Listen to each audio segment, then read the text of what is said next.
Hello everyone. SSC CGL 2025 का final result आ चुका है और जिनका भी नाम आया है उनको बहुत बहुत बधाई। और जिनका नहीं आया है वो अपनी स्टडी को कंटिन्यू रखे, कंसिस्टेंट रहे, तो आपका भी ज़रूर आएगा। ठीक है, तो इस वीडियो में मैं बताने वाला हूँ complete process for GST inspector की, अभी से लेके ज्वाइनिंग तक क्या क्या प्रोसेस होगा, डॉक्यूमेंट वेरिफिकेशन का मेल कब आएगा, जोन कैसे एलोकेट होगा, मेडिकल में क्या करवाना है, फिजिकल टेस्ट कैसे होता है, सब कुछ बताने वाला हूँ। So welcome back to my channel. और अगर आप एसएससी सीजीएल 2025 से जीएसटी इंस्पेक्टर की पोस्ट के लिए सिलेक्ट हुए हो तो ये वीडियो आपके लिए कंप्लीट रोड मैप होने वाला है। सो इसे लास्ट तक ज़रूर देखें। तो चलिए शुरू करते हैं। तो सबसे पहले बात करते हैं डॉक्यूमेंट्स की, क्या क्या डॉक्यूमेंट्स की ज़रूरत पड़ेगी। इसमें है आइडेंटिटी प्रूफ चाहिए होगा, आधार कार्ड, पैन कार्ड जो भी है, और एजुकेशनल की जो भी आपकी मार्कशीट होगी 10th की, 12th की और ग्रेजुएशन की। ठीक है, अगर अभी कोई ग्रेजुएट रिसेंटली हुआ हो और उसको फाइनल डिग्री ना मिला हो तो प्रोविजनल डिग्री से भी काम चल जाएगा। ठीक है, इसके अलावा अगर आप कास्ट या कैटेगरी सर्टिफिकेट के लिए एप्लीकेबल हो तो वो भी आप लेटेस्ट फॉर्मेट में बनवा के रखें, और ईडब्ल्यूएस सर्टिफिकेट अगर आपके लिए है तो वो भी आप बनवा के रखें लेटेस्ट फॉर्मेट में। इसके अलावा पासपोर्ट साइज़ फ़ोटोग्राफ 6-7 रख लेना आप, और ट्राई करना कि जो भी आपने सीजीएल फॉर्म भरते समय फ़ोटो अपलोड किया था उसी फ़ोटो को निकलवा लेना, तो वो बेटर होगा। ठीक है, कोई भी मिसमैच नहीं होगा फ़ोटो में। ठीक है, इसके अलावा देखो लास्ट टाइम हमारा 13 मार्च को रिजल्ट आया था और एक वीक के अंदर ही मेल आना स्टार्ट हो गया था for DV and physical test. ठीक है, तो अपने आप मेल्स रेगुलर चेक करते रहना, और उस मेल में सब कुछ लिखा हुआ होता है कि कहाँ पे मतलब किस जगह पे रिपोर्ट करना है, किस जगह नहीं, और क्या क्या डॉक्यूमेंट्स लेके आने हैं। और इसके अलावा उसमें 2-3 फॉर्म और अटैच रहेंगे। एक अटेस्टेशन फॉर्म होता है जिसको भर के लेके जाना होता है आप लोगों को, और एक मेडिकल बनवा के जाना होगा, और एक आइडेंटिटी सर्टिफिकेट पे गेजेटेड ऑफिसर से साइन करवाना होता है। तो ये सब जब मेल आएगा तब आप करवा सकते हो। इसके अलावा बाकी जो डॉक्यूमेंट्स है उसको आप रेडी रखो, फोटोकॉपी उनका लेकर रखो, सब कुछ रेडी रखो। ठीक है, ये हुआ। अभी तो मेडिकल में क्या है, मेडिकल में बात करते हैं अगर, तो उसमें एक विजन टेस्ट होगा, नॉर्मल होना चाहिए 6/6। ठीक है, और मोस्ट इंपॉर्टेंट है कलर ब्लाइंडनेस नहीं होना चाहिए।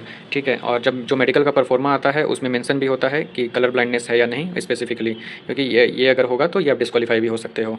इसके अलावा मेल और फीमेल के लिए हाइट मेजर होता है, और इसके अलावा फिजिकल टेस्ट में जो भी मेंशन है नोटिफिकेशन में साइकिलिंग और वॉकिंग का वो होगा, और उसमें स्पेसिफिक टाइम दिया हुआ है कि इतने टाइम में साइकिलिंग करना है, इतने टाइम में वॉक करना है। बट इसके लिए कोई स्ट्रेस लेने की ज़रूरत नहीं है, सभी लोग पास हो जाते हैं, सब लोग कर लेंगे। बस हाइट का स्ट्रिक्ट है, तो हाइट अगर क्वालिफाई आप कर रहे हो जो भी मेंशन होगा मेल और फीमेल के लिए, अगर क्वालिफाई कर रहे हो तो उसमें आपको कोई प्रॉब्लम नहीं होने वाला है, आप फिजिकल टेस्ट को आसानी से क्वालिफाई कर लोगे।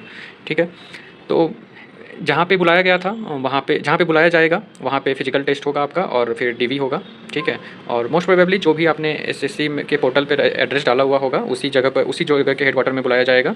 ठीक है, अगर आप कहीं को एड्रेस कुछ और डाले हो और एग्ज़ाम कहीं और से दे रहे हो तो मोस्ट प्रोबेबली जो आपने एड्रेस डाला हुआ होगा जैसे होम टाउन का, तो वहीं पे आपका डीवी वगैरह होगा।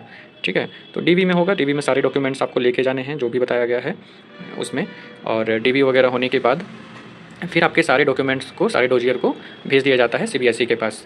ठीक है, तो फिर यहाँ से स्टार्ट होता है सीबीएसई का काम। उसमें क्या करता है सीबीएसई कुछ दिनों के में फिर अपने पोर्टल पे वो प्रेफरेंस फॉर्म मांगता है। प्रेफरेंस फॉर्म किस चीज़ का मांगता है, तो प्रेफरेंस फॉर्म मांगता है जोन एलोकेशन का। तो इंडिया में जैसे बहुत सारे जोन हैं, दिल्ली जोन है, यूपी लखनऊ जोन है जिसको यूपी को कवर करता है, रांची जोन है जो बिहार झारखंड दोनों को कवर करता है, उसी तरह साउथ में चेन्नई जोन है, बेंगलोर जोन है।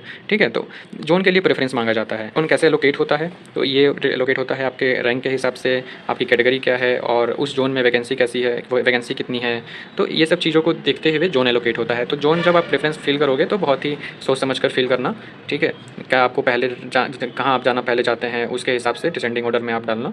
ठीक है, जोन एलोकेट होने के बाद कुछ दिनों में फिर हेडक्वार्टर से मेल आता है, जो उस जोन के हेडक्वार्टर से मेल आएगा कि आपको रिपोर्ट करना है। एक तरह से समझ सकते हो आपका ज्वाइनिंग लेटर आएगा कि आपको उस हेडक्वार्टर में इस 1 वीक या 2 वीक का टाइम दिया जाता है, उसके अंदर में जाके आपको ज्वाइन होना है। ठीक है, तो आप हेडक्वार्टर में जाओगे, ज्वाइनिंग होगी, ज्वाइनिंग प्रोसेस होगी, जो भी फॉर्मेलिटीज़ होती है वहाँ पे होगी। मोस्ट प्रोबेबली दोबारा चेक नहीं होता है डॉक्यूमेंट्स, बट सेफ साइड के लिए अपने सारे डॉक्यूमेंट्स अपने पास ही रखना बेटर होगा। तो हेडक्वार्टर में ज्वाइनिंग के बाद आपको फिर 2 चीज़ें होती है, या तो ट्रेनिंग के लिए भेज दिया जाता है या तो फिर कमिश्नरेट अलॉट कर दिया जाता है। तो कमिश्नरेट क्या होता है कि हर जोन में 7-8 कमिश्नरेट होते हैं। ठीक है, तो जहाँ पे आपको एक्चुअली में काम करना है, तो कमिश्नरेट अलॉट कर दिया। सपोज़ कि ट्रेनिंग के लिए भेज दिया गया हो, तो ट्रेनिंग के लिए भेज दिया गया तो आप ट्रेनिंग करके आओगे। उसके बाद ट्रेनिंग होता है 3 महीने का, और प्रिसाइजली से 14 वीक्स का, जिसमें से 12 वीक्स क्लासरूम ट्रेनिंग होता है और 2 वीक्स का आर्म्स ट्रेनिंग होता है। ठीक है, और ट्रेनिंग बहुत ही ज़बरदस्त पार्ट है इस जीएसटी इंस्पेक्टर के लाइफ में। ठीक है, बहुत ही ज़बरदस्त पार्ट है, इसमें बहुत मज़ा आने वाला है। तो ये ट्रेनिंग के बाद या तो आपको कमिश्नरेट मिलेगा, आप उस कमिश्नरेट में काम करोगे, या फिर आपको पहले भी कमिश्नरेट अलॉट कर दिया जाएगा कि आप काम स्टार्ट कर दो, फिर ट्रेनिंग का डेट आ जाएगा, आते रहेगा 1-2 महीने में, ठीक है। तो अब कमिश्नरेट अलॉट होने के बाद आपको उस कमिश्नरेट में जाके ज्वाइन करना होगा, ठीक है। कमिश्नरेट में ज्वाइन करने के बाद उसके अंदर भी बहुत सारे सेक्शन होते हैं, डिवीज़न होते हैं, टेक्निकल सेक्शन होते हैं, उसके बाद ऑडिट सेक्शन होते हैं। तो उसमें जो भी आपको दिया जाएगा सेक्शन, उसमें फिर आपको जो भी आपको सेक्शन अटैच किया जाएगा उस सेक्शन में आपको फिर एक्चुअली काम करना होगा, ठीक है। तो ये है पूरा प्रोसेस, पूरा जॉइनिंग से लेके वर्क स्टार्ट होने तक। तो अगर आपको इसमें से कुछ भी डाउट हो डॉक्यूमेंट से रिलेटेड या जॉइनिंग से रिलेटेड, तो आप इस वीडियो के कमेंट में पूछ सकते हो। और कुछ इंपॉर्टेंट चीज़ें याद रखो कि अभी मेल रेगुलर चेक करते रहना अपना, और जो भी डॉक्यूमेंट्स आपको रेडी कर सकते हो वो रेडी करके रखो, और जिसका फॉर्मेट आएगा बाद में उसे आप उस समय करवा लेना, ठीक है। और जोन प्रेफरेंस वाइजली फिल करना सोच समझ के, ठीक है। और फिर से पेशेंस रखो, और गवर्नमेंट प्रोसेस है, टाइम लेता है थोड़ा। तो ये रहा आपका complete process SSC CGL result से लेके ज्वाइनिंग तक का। तो अगर वीडियो हेल्पफुल लगी हो तो लाइक करो, शेयर करो, और चैनल सब्सक्राइब जरूर करो।